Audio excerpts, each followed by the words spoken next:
재포장 금지법을 작년 6월에 하려고 했어요. 근데 1+1 금지하면 가격이 오른다며. 오르지 않아요? 편의점도 안 묶어놔도 다 할인해 주잖아요. 네, 안녕하세요. 저는 금자학 쓰레기 덕질의 금자고요.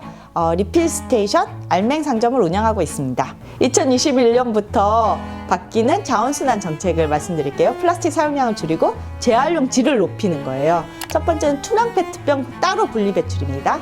두 번째는 배달 용기가 작아집니다.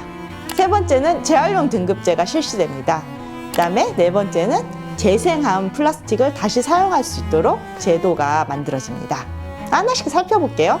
네, 투명 페트병 재활용에 대해서 설명드릴게요. 그동안은 그냥 플라스틱은 다 같이 모아서 분리배출을 시켰어요. 그러다 보니까 투명 페트병으로 옷을 짜낼 수 있고 색깔을 만들 수 있는데 다 섞이다 보니까 그렇게 사용하지 못해서 일본산 페트병을 수입해서 만들었던 거예요. 이걸 알고 이제 환경부에서 국내에서도 투명 페트병만 따로 분리배출하자. 그러면 이렇게 색깔을 여러 가지 넣어서 페트병으로 옷감을 만들어서 옷도 만들고 뭐 신발도 만듭니다. 요새 유행하는 것들 있잖아요. 이게 이제 전격적으로 시작됩니다. 근데 여기서 궁금하신 점이 있을 거예요. 아니 그럼 식용유도 투명 페트병인데 간장병도 투명 페트병인데 얘는 다 따로 분리배출하는 거야? 투명 페트병으로 분리배출해야 되는 애들은 질이 되게 높아야 돼요. 그래야지 이렇게 막 여러 가지 물건을 만들 수 있거든요. 그래서 투명 페트병으로 배출할 수 있는 것은 딱 세 종류입니다. 이것만 기억하세요. 첫 번째, 생수병. 두 번째, 음료수병. 세 번째는 간장병까지만 허용입니다. 세제가 들었다, 화장품이 들었다, 그다음에 식용유가 들었다. 이런 거는 투명 페트병이라도 플라스틱으로 분리배출해 주세요. 그럼 이것들을 뚜껑은 떼요. 라벨은 어떻게 해요? 아주 쉽습니다. 비운다, 헹군다. 라벨은 뜯어주세요. 얘를 찌그러뜨려서 부피를 줄인 다음에 뚜껑을 덮어서 분리배출하시면 됩니다. 뚜껑! 재활용 안 된다면서요. 이렇게 여쭤보시지만 재활용 선별 과정에서 이걸 착착착착착 잘라가지고 물에 넣잖아요. 그럼 페트는 무거워서 가라앉고 뚜껑 같은 것은 폴리에틸렌 가벼워서 뜹니다. 이렇게 뜨면 얘를 재활용할 수 있기 때문에 닫아주셔도 됩니다. 다만 찌그러뜨린 다음에 닫아주시면 됩니다. 두 번째는 배달 용기입니다. 배달 음식을 다들 너무 많이 먹잖아요. 지금 코로나라서. 이때 나오는 배달 용기를 어떻게 줄일까 해서 두께를 줄이는 겁니다. 예전에는 그냥 업체별로 두껍고 막 이렇게 좋아 보이는 배달 용기를 썼는데요. 이제부터는 1mm로 플라스틱을 줄여야 됩니다. 이 줄이는 것을 통해서 전체 배달 용기 플라스틱의 양을 20% 정도 줄일 수 있다고 합니다. 세 번째는 재활용 등급제입니다. 아주 신박한 제도가 나왔어요. 이제 재활용 분리배출 표시를 보면은 종류가 아니라 이렇게 나올 거예요. 재활용, 최우수, 우수, 보통, 어려움 이렇게 4단계로 표현됩니다. 그래서 여러분들이 사실 때 재활용 최우수나 우수로 사야지 진짜 재활용이 되고 보통이나 어려움은 재활용이 잘 안 된다는 뜻이에요. 당연히 저희는 재활용 되는 것을 보고 재활용 잘 되는 물건을 골라야 되겠죠. 그게 시민의 책임이라고 생각합니다. 근데 재활용 어려우면 재활용도 안 된다는데 종량제에 버리나요? 이렇게 여쭤보시는 분들이 있어요.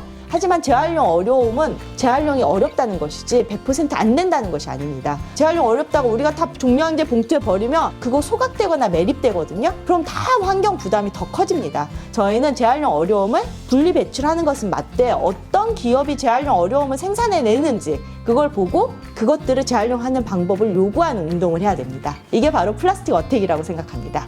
네, 4번은 재생원료 사용인데요. 지금 플라스틱 재활용해도 완전 똥값이에요. 플라스틱은 엄청 많이 버려지고 그걸 가져다가 제대로 사용하는 기업은 없고 저희가 분리배출해도 이 재생원료가 잘 사용되지 않는 거예요. 그 전에는 유리, 철, 종이에만 재생원료 사용 의무량이 있었어요. 이걸 플라스틱까지 이제 확대합니다. 플라스틱까지 확대해서 2030년까지는 모든 제품에 재생원료 플라스틱이 30% 정도 의무적으로 들어가야 된다. 이런 목표를 가지고 재생원료를 사용하게 하면서 국내 재생원료를 사용하게 하려고 해외의 폐플라스틱을 수입하는 것을 지금 환경부에서 점차 단계적으로 금지하고 있습니다. 아주 신박하고 놀라운 변화라고 생각되고요. 저희가 볼 때는 이런 변화가 너무 느린 것 같지만 로드맵을 깔고 시민들을 참여하고 제도도 바뀌고 이 제도가 바뀌면서 기업이 신호를 받아서 자기들도 바뀌고 이렇게 삼박자가 바뀌어서 돌아가는 것 같아요. 제가 플라스틱 강의를 하면 사람들이 우리끼리만 분리배출 잘해서 뭐해? 야 그거 제도 책임이지 않냐? 저도 이런 강의 진짜 많이 하고 제도와 그 다음에 기업이 바뀌어야 됩니다 이런 말들 많이 하는데요. 국가의 책무 제도 변화는 어디서부터 올까요? 국가가 책임이 있다는 것은 그 국가를 만드는 시민 하나하나의 책임이기도 합니다. 그런 제도가 깔릴 수 있게 기다리고 응원하고, 그 다음에 좀 불편해도 그런 제도는 우리가 만들어야 된다고 지지하고, 이런 여론의 힘이 바로 국가의 책임이 됩니다.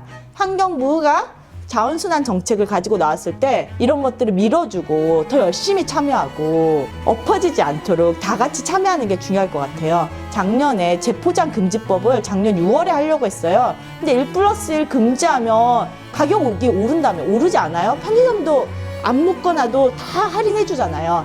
근데 그런 거짓 뉴스가 돌면서 사람들이 댓글로 엄청 반대했어요.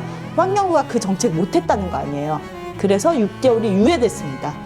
바로 이게 제도를 강력하게 시행하고 싶어도 시행할 수 없는 이유이기도 합니다. 그러니 시민이 자원순환 정책에 대해서 응원하는 것들이 진짜 중요할 것 같습니다.